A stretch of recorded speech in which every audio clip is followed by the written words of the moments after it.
ஓம் நம சிவாய. ஓம் வாராகி அன்னையை போற்றி. நல்லதே நினைப்போம், நல்லதே நடக்கும். இன்றைக்கி நம்ம பார்க்க போகிற பதிவு, ஞாயிற்றுக்கிழமை தூங்கிறதுக்கு முன்னாடி தலையணிக்கு அடியில் இந்த ஒரு பொருளை வைத்தால் அடுத்த நாளே அதிசயம் நடக்கும். என்னங்கிறது தான் இந்த வீடியோவில் நம்ம முழுமையாக பார்க்க போகிறோம். நம்ம வீட்டில் இருக்கிறவங்களுக்கு திருஷ்டி தோஷம் ஏற்பட்டுள்ளதாங்கிறதுக்கு நிறைய அறிகுறி நமக்கு தெரியுங்க.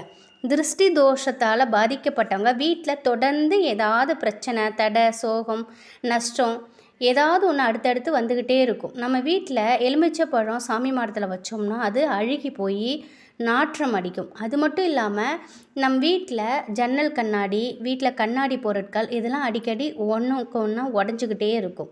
இதனாலையும் நமக்கு இந்த மாதிரி அறிகுறி தெரியும். ஒரு சிக்கல் தீரத்துக்கு முன்னாடி அடுத்த பிரச்சனை காத்துட்ருக்கும். நம்மளுடைய உடம்பில் பெண்களுக்கு உடல் சோர்வு, மனசோர்வு, தேவையில்லாத ஒரு விஷயத்தை கற்பனை பண்ணி அதை பார்த்து பயப்படுறது, கணவன் மனைவிக்கிடையே காரணமில்லாமல் சண்டை, சந்தேகம், சொந்தக்காரங்கள்ட்ட பகை, சுப நிகழ்ச்சியில் தடை, இப்படி ஒருத்தர் மாற்றி ஒருத்தருக்கு மருத்துவ செலவு, சாப்பிட பிடிக்காமல் போகிறது, எல்லாத்தையும் எரிஞ்செறிஞ்சு விழுறது, கெட்ட கனவு, தூக்கம் இல்லாமல் தவிக்கிறது, அடிக்கடி கொட்டாய் வர்றது, நமக்கு தோன்றக்கூடிய எதிர்மறை எண்ணங்கள், இது எல்லாமே கண் திருஷ்டிக்கான ஒரு அறிகுறி.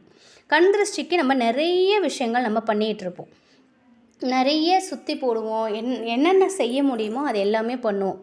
ஆனால் இந்த ஒரு விஷயம் மிக சிறப்பான ஒன்றாக இருக்குங்க. நம் வீட்டில் இந்த மாதிரி எந்த பிரச்சனையும் இல்லாமல் பணத்தடை, மன கஷ்டம் அனைத்தும் நீங்கிறதுக்கு தேவையில்லாத இந்த திருஷ்டி போய் நம்ம வீட்டில் எல்லோரும் ஆரோக்கியமாகவும் செல்வ செழிப்பாகவும் இருக்கிறதுக்கான ஒரு மிகச்சிறந்த தாந்திரிக பரிகாரத்தை தான் நம்ம பார்க்க போகிறோம். இந்த பரிகாரத்திற்கு நம்ம எந்த செலவும் பண்ண போகிறதில்ல. நம்ம ஒரு முறை இதை நம்ம செஞ்சு பார்க்கும் பொழுது அடுத்த நாளே நமக்கு நல்ல மாற்றங்களை நம்ம வீட்டில் உண்டு பண்ணும்.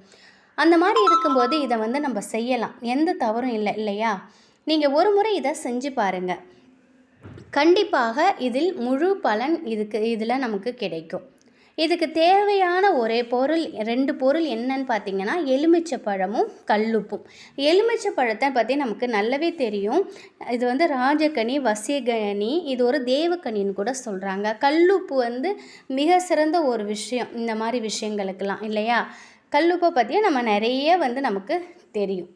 இந்த மாதிரி நம்ம எலுமிச்சை பழத்தை நல்ல பழமாக, புள்ளிகள் இல்லாத பழமாக, நல்ல மஞ்சள் நிற பழமாக எடுத்துக்கணும். அதுதான் முக்கியமான ஒன்று. வாடி இருக்கக்கூடாது, எலுமிச்சை பழம் அழுகி இருக்கக்கூடாது. நல்ல மஞ்சள் நிறமாக உள்ள ஒரு பழத்தை எடுத்துக்கோங்க. அதில் 2 ஸ்பூன் கல்லுப்பு வச்சுக்கோங்க. ஒரு சிகப்பு நிற துணி தான் பயன்படுத்தணும். உங்கள்கிட்ட சிகப்பு நிற துணி இல்லாத பட்சத்தில் நீங்கள் வேறு எந்த துணி வேணால் யூஸ் பண்ணிக்கோங்க. ஆனால் கொஞ்சம் கூட கருப்பு துணியை நீங்கள் எடுத்துக்கவே கூடாது. இதில் மெயினானது இதுதான். கருப்பு துணி எதுக்கு ஆகவே ஆகாது. சிகப்பு துணி எடுத்துக்கோங்க. அதில் எலுமிச்சை பழமும் கல்லுப்பையும் நீங்கள் வச்சுக்கோங்க. இதை சின்னதாக முடிச்சு மாதிரி போட்டுக்கோங்க. இதை எடுத்து நீங்கள் தூங்கிறதுக்கு முன்னாடி உங்களோட தலையணையில் வச்சுக்கணும், தலைவாணி கீழே வச்சுக்கணும். வீட்டில் எத்தனை பேர் இருக்கீங்களோ அத்தனை பேரும் தனித்தனியாக இதை நீங்கள் செய்யணும். இதை ஞாயிற்றுக்கிழமையில் தான் செய்யணும். ஞாயிற்றுக்கிழமை இரவு தூங்கிறதுக்கு முன்னாடி நீங்கள் இதை செய்யணும். இதை திங்கக்கிழமை அன்னைக்கு காலையில் இந்த முடிச்சு அப்படியே கொண்டு போய் பக்கத்தில் ஏதாவது நீர்நிலைகள் இருந்தால் போட்டுருங்க. குளம், ஏரி, ஆறு இந்த மாதிரி எது இருந்தாலும் போட்டுருங்க. அப்படி இல்லைனாலும் நீங்கள் கால்படாத இடத்துல தூக்கி போட்டுருங்க. அதை எடுத்து பிரித்து அதை கல்லுப்பை கரைக்கிறது, பழத்தை எடுத்து தூக்கி போடுறது அதெல்லாம் நீங்கள் செய்ய வேணாம். இந்த முடிச்சை அப்படியே பிரிக்காமல் கொண்டு போய் நீங்கள் போட்டுட்டு வந்துடணும். இது மாதத்துக்கு ஒரு முறை நம்ம செஞ்சுக்கிட்டு வந்தாலே போதுங்க. இதுலேருந்து நல்ல மாற்றம் கிடைக்கிது. நிறைய பேர் இதை பயன்படுத்திட்டு இருக்காங்க. நல்ல இதில் ஒரு மாற்றம் கிடைக்கிது அப்படின்னு சொல்கிறாங்க. அதனால் மாற்றம் கிடைக்கிது, அனுபவபூர்வமாகவே நல்ல பலன் கிடைக்கிது. அதனால் நீங்கள் செஞ்சு பாருங்கள். நிச்சயமாக ஒரு நல்லது நம்ம வீட்டில் நடக்கும், நல்ல ஒரு அதிசயம் நடக்கும். நம் வீட்டில் பண வரவு தட்டுப்பாடு இல்லாமல் வந்துக்கிட்டே இருக்கும். கணவன் மனைவிக்கிடையே ஒற்றுமை பலப்படும்.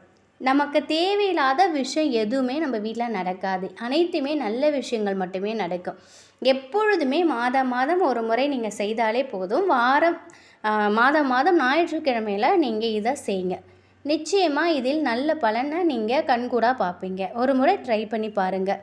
இந்த தகவல் உங்களுக்கு பயனுள்ளதாக இருக்கும் அப்படின்னு நம்புகிறேன். வாராகி அம்மனின் அருளோடு உங்கள் வீட்டிலையும் மகிழ்ச்சியும் செல்வ செழிப்பும் ஆரோக்கியமும் நிலைத்திருக்கட்டும். நன்றி.